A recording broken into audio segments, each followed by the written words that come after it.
আচ্ছা, আমরা সবাই তো জানি মা আর সন্তানের সম্পর্কটা কতটা গভীর, তাই না? আজকে আমরা ঠিক এই বিষয়টা নিয়ে দারুণ একটা বিশ্লেষণ করতে যাচ্ছি। আমাদের আজকের টপিক মাতৃদর্পণ বা ম্যাটারনাল মিরর। সোর্স মেটেরিয়াল অনুযায়ী একজন মায়ের ভেতরে জগৎটা কিভাবে একেবারে হুবহু আয়নার মতো সন্তানের ভবিষ্যতের উপর প্রভাব ফেলে সেটাই আমরা আজ দেখব। চলুন কথা না বাড়িয়ে সরাসরি মূল বিষয়ে ঢোকা যাক। দারুণ একটা প্রবাদ আছে, খেয়াল করে থাকবেন। যেমন মা তেমন সন্তান। আমাদের আজকের পুরো বিশ্লেষণের একেবারে কোর থিসিস কিন্তু এই ছোট্ট বাক্যটাই। মূল উৎস থেকে আমরা দেখতে পাচ্ছি যে শিশু জন্মের পর তার প্রথম পৃথিবীটাই হলো তার মা। তাই মায়ের মনস্তাত্ত্বিক অবস্থা, তার ইমোশন সবকিছুই শিশুর ভেতর রিফ্লেক্টেড হয়। আক্ষরিক অর্থেই একটা আয়নার মতো। এই আয়নাটা আসলে কিভাবে কাজ করে চলুন স্পেসিফিক কিছু উদাহরণ দেখে নিই। শুরুতেই আমরা দেখব নেতিবাচক আবেগের প্রতিধ্বনি, অভ্যন্তরীণ অবস্থা। উৎসতথ্যে প্রথমে যে ইন্টারেস্টিং কানেকশনটা দেখানো হয়েছে তা হল একজন বদমেজাজি মায়ের সাথে হতাশ সন্তানের সম্পর্ক। একটু গভীরভাবে ভাবলে বিষয়টা কিন্তু খুব পরিষ্কার। একজন মা যখন সবসময় রাগের ওপর থাকেন, তার চারপাশের পরিবেশটা শিশুর জন্য ভীষণ অস্থিতিশীল হয়ে ওঠে। শিশু তো আর তার আবেগ ঠিকমতো প্রকাশ করতে পারে না। সে তখন ভেতরে ভেতরে গুটিয়ে যায়, আর সেখান থেকেই জন্ম নেয় এক চরম হতাশা। বদমেজাজ থেকে সরাসরি হতাশার সৃষ্টি হয়। এরপরই আসছে বিষণ্ণতার কথা। এখানে দাবি করা হয়েছে যে বিষণ্ণ মা মানেই বিভ্রান্ত সন্তান। মায়ের কাছেই তো একটা শিশু সবচেয়ে বেশি নির্ভরতা খোঁজে, কিন্তু সেই নির্ভরতার জায়গাটা যদি নিজেই গ্লানি বা বিষণ্ণতায় ডুবে থাকে তখন কি হবে? শিশুটি স্বাভাবিকভাবেই দিকভ্রান্ত হয়ে পড়বে। সে আসলে বুঝতেই পারে না কিভাবে নিজের ইমোশনগুলো হ্যান্ডেল করতে হবে। ফলে তার ভেতরে তৈরি হয় এক গভীর বিভ্রান্তি বা কনফিউশন। আর ঠিক এই পয়েন্টটাতেই দেখা যায় কিভাবে একটা নেতিবাচক আবেগ রূপ পাল্টে আরেকটা নেতিবাচক আবেগে পরিণত হচ্ছে।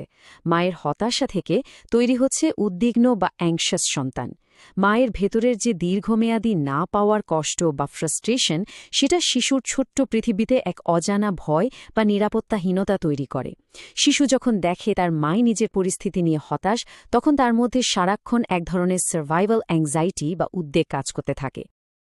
এই সামষ্টিক ছকটা একবার দেখুন। বদমেজাজ থেকে হতাশা, বিষণ্ণতা থেকে বিভ্রান্তি এবং হতাশা থেকে উদ্বেগ।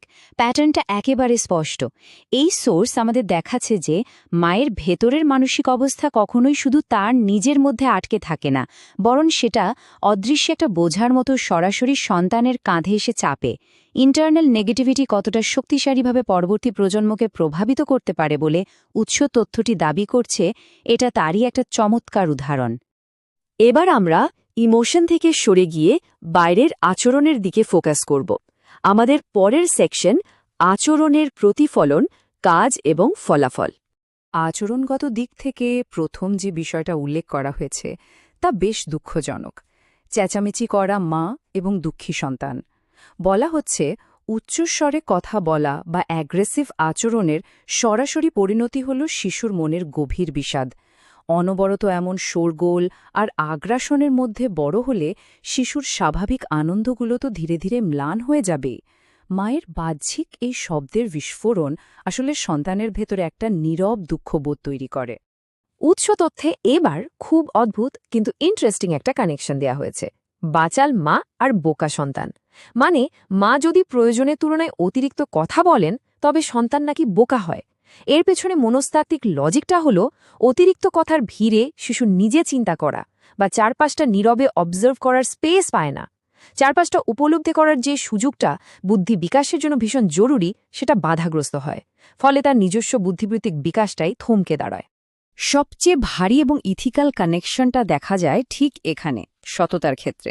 এখানে স্পষ্টভাবে বলা হয়েছে যে মায়ের অসততা সন্তানের জীবনে দুর্ভাগ্য ডেকে আনে। সততা হল মানুষের মোরাল কম্পাস।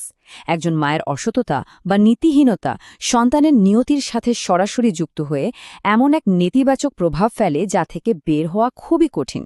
এটা মূলত মায়ের কর্ম আর সন্তানের ভাগ্যের মধ্যকার এক অবিচ্ছেদ্য সম্পর্ককে নির্দেশ করছে। তাহলে পুরো আচরণগত চক্রটা একবার রিভিউ করা যাক। চেঁচামেচি থেকে দুঃখ, বাচালতা থেকে বোকামি আর অসততা থেকে দুর্ভাগ্য। এর মানে কি দাঁড়ায়?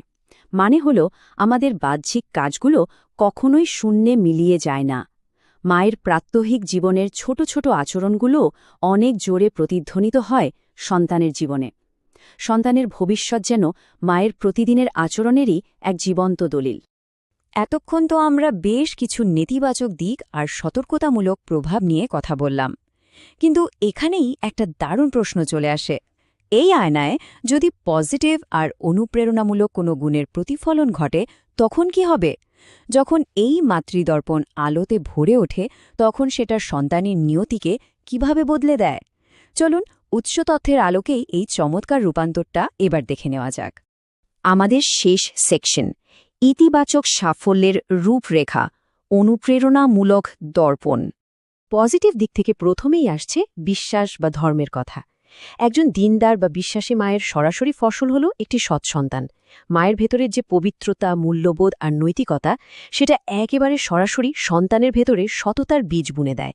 মা যখন নিজের জীবনে একটা সৎ পথ মেনে চলেন, তিনি আসলে নিজের অজান্তেই সন্তানের জন্য একটা পারফেক্ট গাইডলাইন বা মানচিত্র তৈরি করে দেন।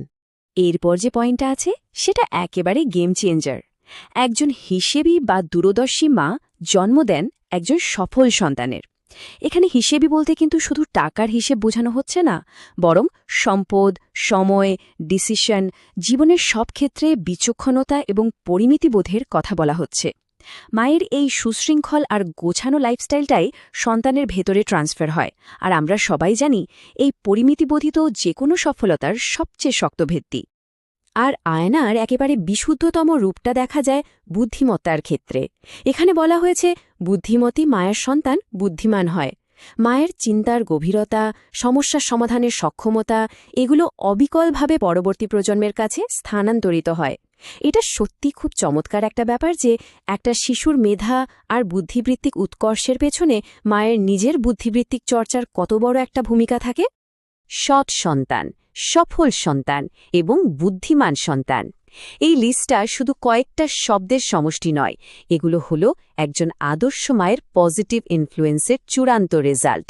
এটা আমাদের খুব স্পষ্টভাবে দেখিয়ে দেয় যে মায়ের ভেতরের আলো যখন ঠিকমতো জ্বলে ওঠে, সেটা একটা সন্তানের জীবনকে সম্ভাবনার একেবারে সর্বোচ্চ চূড়ায় নিয়ে যেতে পারে। পজিটিভ ইনফ্লুয়েন্সের এই পাওয়ারটা আক্ষরিক অর্থেই অবিশ্বাস্য। আমাদের আজকের এই সোর্স মেটেরিয়ালের বিশ্লেষণটা একটা ভীষণ পাওয়ারফুল বার্তা দিয়ে শেষ হচ্ছে। সন্তানের চূড়ান্ত নিয়তি প্রতিনিয়ত মাতৃআবেগ এবং আচরণের দর্পণ দ্বারাই আকৃতি পায়। মাতৃত্ব কেবল একটা নাম বা পরিচয় নয়, এটা এক বিশাল অবিচ্ছেদ্য দায়িত্ব। ভবিষ্যৎ প্রজন্মের মধ্যে আমরা যা দেখতে চাই তা সবার আগে এই দর্পণে প্রতিফলিত হতে হবে। এই আয়নার রূপটা শেষ পর্যন্ত কেমন হওয়া উচিত, এটা নিশ্চিতভাবেই আমাদের সবাইকে গভীরভাবে ভাবিয়ে তোলে।